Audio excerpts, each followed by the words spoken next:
مرحبا، وصلنا إلى المادة اللي أموت عليها، اللي هي مادة الفيزياء. هاي المادة اللي هي صراحة أحبها بسبب شخص حببني بيها من أنا كنت أول متوسط، وهذا الشخص كلكم تعرفوه.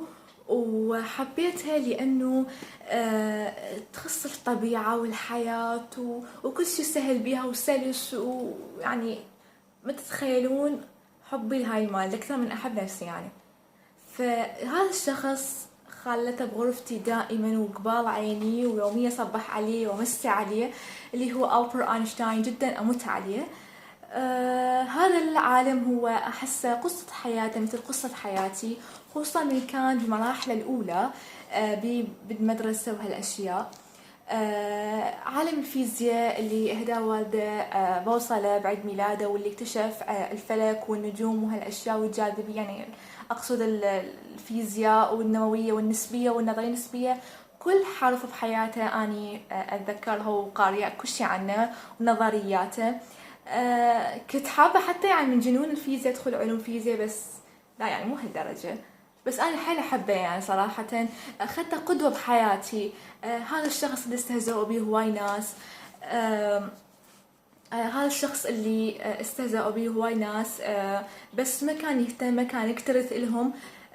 تحدى نفسه وتحدى العالم كله على مود يعني هو يعني شلون يفتخر بنفسه بعدين. عالم الفيزياء ألبرت أينشتاين هو اللي فشل باختبار الجامعة أيضا.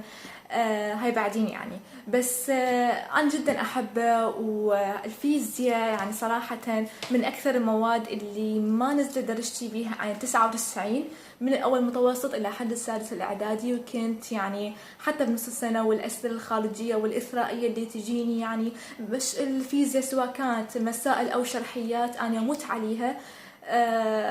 شوفوا كتاب الفيزياء مالتي شلون صاير، هم زين ما أخذوه المدرسة لأنه مشلع يعني بهذا الشكل. شوفوا، وهذه وأيضا هاي من هنا. باع الفيزياء مالتي شلون، وكله بالكتاب أقرأ. وهناك عالم صغير يعني الأستاذ همام التميمي همينه صراحة. الفيزياء مالته سلسة، وطريقة تقديمه للمحتوى العلمي همينه كان جدا واضح. يعني حتى مدرساتي بالمدرسة مرات أقول لهم المحتوى العلمي مال الكتاب شلون لازم يوضحوا يفهموه بالصورة صحيحة، لأن أنا حيل أحب الفيزياء. شوفوا بالنسبة للملزمة هذه مال يعني الفصول، هم 8 فصول، هاي 4 الأخيرة. وهذا أيضا الملزمة الأول أفصل، ومثل ما قلت لكم هاي ملازمة، فبس ما قرأت عليهم فلا تاخذوهن. راح أقولكم هالشغلة معينة. هذا هو دفتري، لا كان حرفي ان بس الشلع صار ان. فهذا هو دفتري. هو بوقتها قال لي انه هو عبارة عن لوحة تستحق ان تعرض في متحف. شوفوا شلون يعني اني احب الفيزياء، ف يعني شوف كل شيء حلو بالدفتر يعني، لانه انا احب الفيزياء، والشخص اللي يحب ماده يبدع بيها، وش اي شخص يحب مجال عمله ويحب هذا يبدع بهاي الشغله. فكنت يعني اخجل صراحه، حيل اخجل انه انا اطب لغرفتي وما بجاوب الفيزياء وما اخذ درجه مو زين، لانه ألبرت أينشتاين شلون اواجهه يعني. فانا كانت هذه عقليتي على مود ابدع بهاي الماده، والحمد لله ولا زلت يعني اني اشوف ابحاث. والحمد لله انه اول سنه طب بيها فيزياء طبيه، فاني هذا الشيء جدا حبيته، وان شاء الله اكون مثله يوم من الايام مستقبلا. لانه اكون عالمه وابتكر حاله مرضيه ان شاء الله جديد. ادعوا لي بالتوفيق، وان شاء الله لكم همينه. فضروري تاخذون الشخص قدوه بحياتكم. فانا هذا قدوتي كانت بالحياه. الفيزياء جدا جدا حلوه يعني، مستحيل يعني انا مسوي فيديو واتكلم بيه عن قدوتي بالحياه واقول لكم فيزياء بيها ذره شيء ما حلو، بالعكس. لكن ممكن أقول لكم في الشغلة، ممكن المنهج اللي قدموه الوزارة مو حل كفو بتقديم المادة العلمية الصحيحة يعني، أكو بعض الغموض بالأسطر. لكن أنا كنت أقرأ أيضا المصادر الخارجية وأفتهم هاي المادة. فالفيزياء حيل أحبها. الفيزياء والإسلامية والإنجليزي تعتبر أكثر مواد تجي بيها 100 بالوزاري. ووقتها الأستاذ همام قال إنه الشخص اللي يقرأ فقط أسئلة وزارية بس وزارية ياخذ 100% درجة كاملة. أسئلة الفصل والوزاريات أنصحكم بيها لحد ما تموتون، لحد الموت يعني اسم الله عليكم طبعا، بس اقصد يعني حد الموت انه الاسئله الوزاريه حتى بالجامعه يعني الاسئله القديمه اللي ياخذها الدكتور واللي يكتبها يعني كل شيء قديم، كل شيء يجي بوزاري يعني. فالفيزياء صراحه لا تضيعوها، تجي بيها 100 بسهوله. و يعني مثلا شلون اقول لكم، بالنسبة لي الأفصل نزلتها على شكل ملفات أيضا بالقناة مالتي مال تليجرام، راح أنزلها الشخص اللي يستفاد من الملف ياخذه ويقرأ بيه.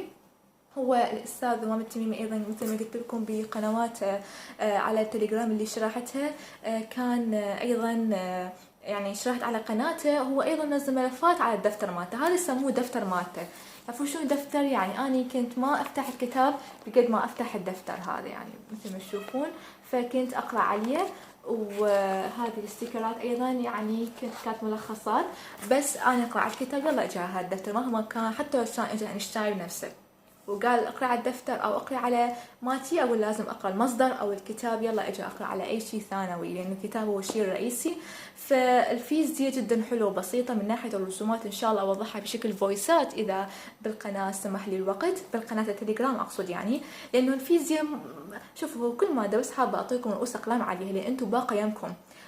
ما أعلمكم شلون تقرون المادة، لكن أعلمكم شنو هي النصائح أو التبس ممكن تساعدكم بشكل رئيسي. الفيزياء فهم أكثر ما هي حفظ، فأنا بالنسبة لي الفيزياء أسهل مادة من الكيمياء وأسهل حتى من الرياضيات يعني. حاولوا تشاركون باليوم مال المدرسة والتحضير، لأنه وتقرون يوم بيوم. مثل ما تعرفون الورقة مال الفيزياء عبارة عن محشاية أسطر وكومة وطويلة وبيها شرح وبيها تعليل وفراغات، فأنصحكم أنه تحضرون يوم بيوم. والمدرس أكو أشخاص يخافون من العين يعني بالمدرسة، لا بأس بيهم مرحلة السادس، لكن مراحل الرابع والخامس ضروري أنه تحضرون يعني يوم بيومه. وأنا وياكم الفيزياء مال خامس شوية جافة، لكن الفيزياء مال رابع حيل سهلة، مال رابع إعدادي يعني. فالفيزياء حلوة لا تضيعوها منكم نهائيا، وتجي بيها 100 بسهولة. وهي الفيزياء مال السادس حيل سهلة. أنا أقول لكم الفصل اللي كنت أكرهه الفصل الثاني مال المغناطيس وهالأشياء والزوايا، لأنه قد ما حاولت أفهمه أنا قلت فوزة أول ما يجي هذا الفصل أتركه، أول واحد امتحان جاوبته. ليش؟ لأنه كان سهل يعني، اكتشفت إنه هو سهل وجا سؤال سهل عليه. والفيزياء والله خلصت قبل ساعة من الامتحان، كان إنجاز. أنا دائما يسحبوا مني دفتر بالنهاية، حتى يعني أكو مواد أخذ فيها 100 بس سحبوا الدفتر مني يعني. بس الفيزياء خلصت قبل ساعة، حتى شكيت بنفسي يعني. والفيزياء مالتني كانت أسيتها 2019 شوية نوعا ما، بس 2018 كانت أسهل يعني وأحلى. لا تدورون السهولة، أنا بالنسبة لي أحب التعقيد وأحب الصعب، كل شيء صعب أقرأ، وهذا الشيء اللي عقد علي مرحلتي الدراسية وخلاني أعيش بحالة حزن وكآبة، لأنه أصعب علي المادة حل. حتى السطر أفكر بيه ممكن يجي هيك وهيك وهالأشياء. يمكن أكو طلاب مثلي بهالحالة، أكو طلاب لا يشوفون المادة أسهل ما يكون. فهذا كل ما بالنسبة للفيزياء، وحبيت أورجيكم العالم أينشتاين الله يرحمه طبعا، الرحمة يجوز للحي والميت. وهاي يعني ما أعرف، هو حسب بس يعني كل شخص إلى قدوة بحياته ينظر إلى.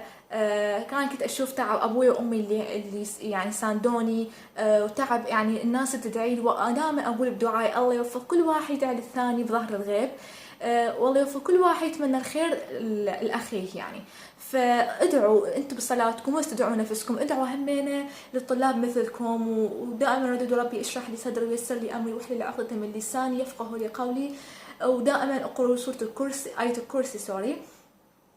وآمنوا بأحلامكم، انتم قدها وقدود، وإن شاء الله نكون زملاء بالمستقبل وتكونوا علماء. وماكو شيء صعب بالحياة نهائيا، ماكو أبد شيء صعب، وكل شيء يستحيل ما دام انه انتم عندكم طموح وعندكم إرادة وإصرار.